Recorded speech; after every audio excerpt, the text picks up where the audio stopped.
के दिन मैं ये कहना चाहूँगा कि ज़ाहिर सी बात है कि हज़रत अली, बीवी फ़ातिमा और उनके तमाम घर ने जिस तरीके से आज के दिन उनको धोखे से बुलाया गया था और उनके तमाम जितने रिश्तेदार थे, तकरीबन 72 लोग थे, उनको वहाँ बुला के उसके बाद एक के बाद उन्होंने सबको उन्होंने शहीद किया और आखिर में जाके हमारे हुसैन को भी उन्होंने वहाँ पे शहीद कर दिया था। तो इसके अलावा जहाँ पे हज़रत अली और बीवी फ़ातिमा की पूरी फैमिली ठहरी थी, वहाँ से भी उन लोगों ने उनको हटा दिया था और 3 दिन तक पानी की बेइंतहा मत लेने की शिद्दत रही, लोगों को पानी तक से मत लेने की मोहताज कर दिया था, ना उन्हें पानी का मिल रहा था, खाने को भी नहीं मिल रहा था, बहुत तकलीफ में थे। तो उसी दौर को देखते हुए आज हम लोगों ने यहाँ पे ये पानी का और जो शरबत का प्रोग्राम यहाँ पे भी किया था और ये सभी लगाई थी। और मैं चाहता हूँ कि ज़्यादा से ज़्यादा लोगों को इसमें शरीक होना चाहिए और उनका लोगों को कोऑपरेट करना चाहिए और इस मौके पे सब एक साथ रह के प्यार मोहब्बत के साथ रहना चाहिए, अपने मुल्क के लिए भी और कौम के लिए भी। अलीगढ़ के अवाम को क्या पैगाम देना चाहते हैं? मैं अलीगढ़ की पैगाम को यही मैसेज दूंगा कि उनको देखना चाहिए कि हमारे बुज़ुर्गों ने, हमारे पैगम्बर्स ने किस तरीके से अपनी ज़िंदगी को गुजारा, किस तरीके से अपनी ज़िंदगी को निछावर कर दिया, अपने उसके पूरे ख़ानदान को, उसको सीख लेते हुए और उसको अमल करते हुए आगे की लाइफ को अपनी ज़िंदगी को गुजारना चाहिए और लोगों को बताना और समझाना चाहिए। थैंक यू वेरी मच, शुक्रिया बहुत। तारिक साहब, मैं आपका इस्तकबाल करता हूँ उर्दू अदब यूट्यूब चैनल में और आपसे सवाल ये है कि आज अशरे माह मुहर्रम है, ये जो अशरा है ये क्या पैगाम देता है इंसानियत के हवाले से, इस पर आप ज़रा गुफ्तगू। देखिए, ये इंसानियत का पैगाम देता है और हमारे अली साहब के बेटे हसन हुसैन जो शहीद हुए थे, देखिए उनका आज पूरे वर्ल्ड में नाम है और जो लोग जिन्होंने उनको शहीद किया उन्हें कोई आज पहचानता भी नहीं है, कोई उनका नाम भी नहीं जानता है। हम लोग सब जो है हमेशा हम लोगों का ये दुआ रहती है कि उनका नाम पूरे वर्ल्ड में हमेशा चलता रहे, हसन हुसैन साहब का, जी जी जी। और हम लोग चाहते हैं कि उनकी जो अच्छाइयाँ हैं वो हम लोग लें और हम लोग सब यहाँ प्यार मोहब्बत से रहें, जो मुस्लिम मिलकर रहे, जो उन्होंने हमें एक मैसेज दिया था। तो हम लोगों का यही मैसेज है कि हम लोग सब मिलकर रहें और अपने हिंदुस्तान में जहाँ हम रहते हैं यहाँ अच्छी तरह रहें, मिलजुल के रहें, वो हमारे त्योहार मनाएं, हम उनके मनाएं। आज तो हमारे लिए ये गम का दिन है, बेशक में बहुत गम में है, लेकिन हमारे उनको जिन्होंने शहीद किया था उन्हें आज कोई पहचानने वाला नहीं है और उनका हमारे हसन हुसैन का, अली सबका देखिए पूरे वर्ल्ड में नाम है आज। इमाम हुसैन जी। सर, एक सवाल और है कि इमाम हुसैन सिर्फ मजलूमियत ही का इस्तिआरा नहीं है बल्कि जुल्म के खिलाफ आवाज़ उठाने का भी एक इस्तिआरा है, एक अलामत है। इस सिलसिले से आप क्या कहेंगे, करबला हमें जुल्म के खिलाफ लड़ने का क्या पैगाम देती है? देखिए, करबला ने हमें हमेशा जुल्म के खिलाफ तो देखिए लड़ने का हम लोग लिए पैगाम है ही है। जी जी। लेकिन हमें उनके जो शहादत हुई है उसका हम लोगों को बहुत अफसोस है, क्योंकि हम लोग या हमारी नस्लें उसको भूल ही नहीं सकते। बेशक बेशक। डॉक्टर सैयद बसीरुल हसन वफा नकवी साहब, हम आपका उर्दू अदब यूट्यूब चैनल में इस्तकबाल करते हैं और तहरीक पॉइंट चैनल में बहुत शुक्रिया। मैं आपसे आज मौके के सवाल करना चाहूँगा, क्योंकि आप उर्दू के एक तालिब इल्म हैं, तो ये बताइए कि उर्दू अदब और इमाम हुसैन का क्या ताल्लुक़ रहा है? बड़ा अच्छा सवाल किया कि उर्दू अदब और इमाम हुसैन अलैहिस्सलाम का क्या ताल्लुक़ है। असल में अगर आप उर्दू शायरी या उर्दू अदब का मुताला करें तो मैं पूरे वसूख से कह सकता हूँ कि कोई बड़ा फ़नकार हुआ ही नहीं जब तक इमाम हुसैन के दर से मुतमस्सिक नहीं हुआ।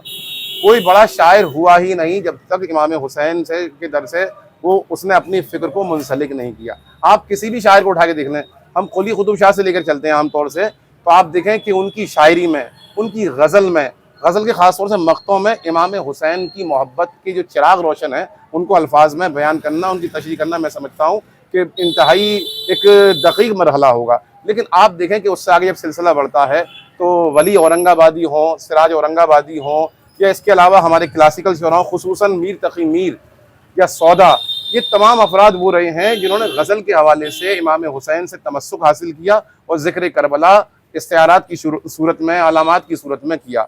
और फिर आपको मालूम है कि जब ये शायरी, अदब, लिटरेचर मरसी तक पहुँचा तो मीर अनीस ने, मिर्ज़ा दबीर ने, मीर ज़मीर ने वगैरह वगैरह अफराद ने इसको उर्दू शायरी को, उर्दू अदब को बामे उरूज अता कर दिया। मुझे मिसाल के तौर पे मौलाना मोहम्मद अली जौहर का एक शेर याद आ रहा है, कत्ले हुसैन असल में मर्गे यजीद है, इस्लाम जिंदा होता है हर करबला के बाद। या फिर हमारे शहरियार अलीगढ़ से जिनका ताल्लुक था, शायरी में करबला की अलामत देखें आप कि शदीद प्यास थी फिर भी छुआ न पानी को, शदीद प्यास थी फिर भी छुआ न पानी को, मैं देखता रहा दरिया तेरी रवानी को। या फिर उन्हीं का शेर शहरियार का कि शिकवा कोई दरिया की रवानी से नहीं है, रिश्ता ही मेरी प्यास का पानी से नहीं है। या फिर शकीब जलाली ने कहा था, देखिए उर्दू लिटरेचर की बात चल रही है, शकीब जलाली ने हज़रत अब्बास अलैहिस्सलाम के सिलसिले से कहा कि साहिल तमाम गर्दे नदामत से अट गया, साहिल तमाम गर्दे नदामत से अट गया, साहिल तमाम गर्दे नदामत से अट गया, दरिया से कोई शख्स तो प्यासा पलट गया। बहुत सी मिसालें दी जा सकती हैं, लेकिन मुख्तसर वक्त में ये सब चीज़ें गुफ्तगू करना इसमें समझता हूँ कि बड़ा मुश्किल मरहला होगा। कुल मिला के ये है कि उर्दू अदब में इमाम हुसैन एक हीरो की मुनासिबत से हैं, एक हीरो की हैसियत रखते हैं, और ख़ास तौर से हमारी तरक्की पसंद शौरा ने तो उन्हें अपना रहबर तस्लीम किया, उन्हें एक अलामत जाना जुल्म के ख़िलाफ़ आवाज़ उठाने की। और आप देखें कि उनकी शायरी में जो तरक्की पसंद तहत की शायरी की गई, उसमें भी इमाम हुसैन का जिक्र हमें मिल जाता है। वफा नकवी साहब, आपने जो है मैदान शायरी में जी बहुत ही फसाहत और बलागत के जरिए बहाए हैं और बहाते रहते हैं। जी, मैं आपकी उर्दू का कायल हूँ। शुक्रिया। आपसे ये मालूम करना चाहता हूँ कि आपने भी कोई शायरी क्रिएट की है हुसैनियत के सिलसिले से? देखिए मैं बहुत शुक्रिया, अच्छा सवाल किया आपने मोहतरम गुलरेज साहब। असल में मैं समझता हूँ कि जैसे मैंने अर्ज़ किया इब्तिदा में कि कोई शायर हो ही नहीं सकता, मेरा मानना है, जब तक वो ज़िक्र रसूल और आले रसूल न करे। ज़िक्र रसूल और आले रसूल करना हर शायर के लिए लाजिम है, इस सूरत से भी कि रसूल अल्लाह सल्लल्लाहु अलैहि वसल्लम ने कहा था कि हुसैन व मिन्नी व आना मिनल हुसैन, हुसैन मुझसे हैं और मैं हुसैन से। अब कोई शायरी का दावा करे और नाते सरवर कौनैन न लिखे, कोई शायरी का दावा करे अगर वो सलाम इमाम हुसैन न लिखे, तो मैं कह सकता हूँ कि वो तुकबंदी कर सकता है, अल्फाज की जमा खर्ची कर सकता है, लेकिन वो असल शायर नहीं हो सकता। जैसे एक मैं शेर आपके नज़र मौला की नज़र करता हूँ, अपना शेर, कि मैंने एक शेर कहा था सलाम में कि हर दौर का शहीद तेरे काफिले में है। अब मेरा शेर समाज फरमाया आप, हर दौर का शहीद तेरे काफिले में है, होती नहीं हुसैन तेरी करबला तमाम। तो जहां जहां जुल्म पाया जाएगा, जहां जहां मजलूमियत पाई जाएगी, जहां जहां इंसानियत का लहू बहाया जाएगा, वहां वहां करबला की तौसी नजर आएगी, वहां वहां इमाम हुसैन अलैहिस्सलाम नजर आएंगे। तो इसलिए आपके कहने का जो है लुबाब ये है कि दरियाए हुसैनियत ता क़यामत रमा दमा रहे। बेशक बेशक, ये वो सिलसिला है, इसका वादा अल्लाह के हबीब ने किया है, अल्लाह ने किया है, और ये वो जिक्र है कि जो कभी रुक नहीं सकता, दब नहीं सकता, क्योंकि ये इंसानियत की आवाज़ है। जिसके दिल में इंसानियत की धड़कनें मौजूद हैं, वो जिक्र इमाम हुसैन अपने अपने तरीके से करता रहेगा।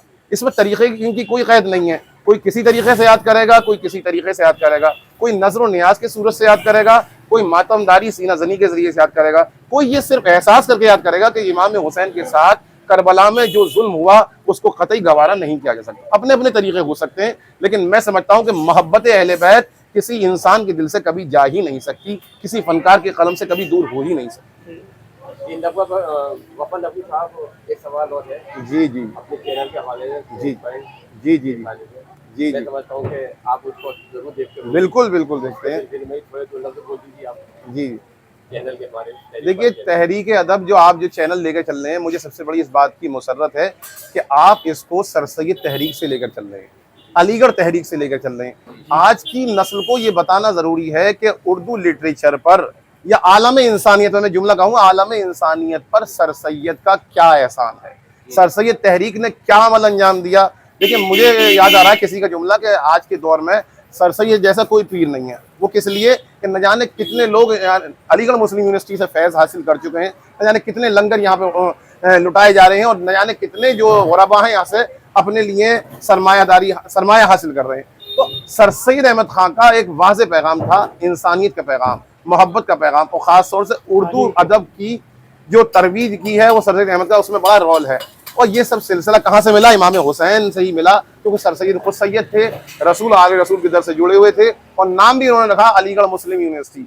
और देखिए, कुरान से उन्होंने इल्म हासिल किया कि अल्लमल इंसान मा लम यालम। तो सर सैयद में बहुत कुछ कहा जा सकता है, इंशाल्लाह फिर किसी और मौके पर इस सिलसिले को। उर्दू अदब यूट्यूब चैनल के नाज़रीन को क्या कहना चाहेंगे? उर्दू अदब यूट्यूब चैनल के नाज़रीन से यही कहना चाहूँगा कि देखिए ये हम बड़ी मेहनत से इस इन वीडियोस को बनाते हैं, चाहे हमारे गुलरेज भाई हों तहरीक अदब के से जुड़े हों, या हमारे तहरीक पॉइंट, या हमारे एम खुर्शीद साहब हों, या कोई भी। अगर आज के दौर में उर्दू के लिए कोई भी काम कर रहा है, हमारे खालिद अंसारी साहब हैं, उर्दू की इतनी मोहब्बत रखते हैं कि अगर बैंक में जाएं और अगर उन्हें चेक काटना है तो उर्दू ही में काटेंगे। तो मैं समझता हूँ मुख्तसर अल्फाज करते हुए कि अगर आज कोई उर्दू लिटरेचर के काम कर रहा है, वो भी इमाम हुसैन के से जुड़ा हुआ है, और मैं समझता हूँ आज के दौर का वो भी मुजाहिद है। जिस तरीके से इमाम हुसैन ने करबला के मैदान में जुल्म के बावजूद अपने आप को सरबुलंद रखा और कभी जालिम की बैत न की, उर्दू वाले भी उसी तरह है। मैं समझता हूँ कि आज के तमाम हालात को देखते हुए, परेशानियों को देखते हुए, वो भी अड़े हुए हैं कि हम उर्दू अदब की तरवीज करते रहेंगे, तबलीग करते रहेंगे। और मैं समझता हूँ कि ना इमाम हुसैन का पैगाम कभी खत्म होने वाला है, ना उर्दू जबान कभी खत्म होने वाला है। बहुत बहुत शुक्रिया। उर्दू के दिलचस्प और मालूमाती वीडियो देखने के लिए एम खुर्शीद खां का उर्दू अदब यूट्यूब चैनल को ज़रूर सब्सक्राइब करें और घंटी के निशान को एक बार दबा दें ताकि हमारी हर नई वीडियो का नोटिफिकेशन आपको सबसे पहले मिल जाए। मज़ीद मालूमात के लिए रब्ता करें 8477965321 पर।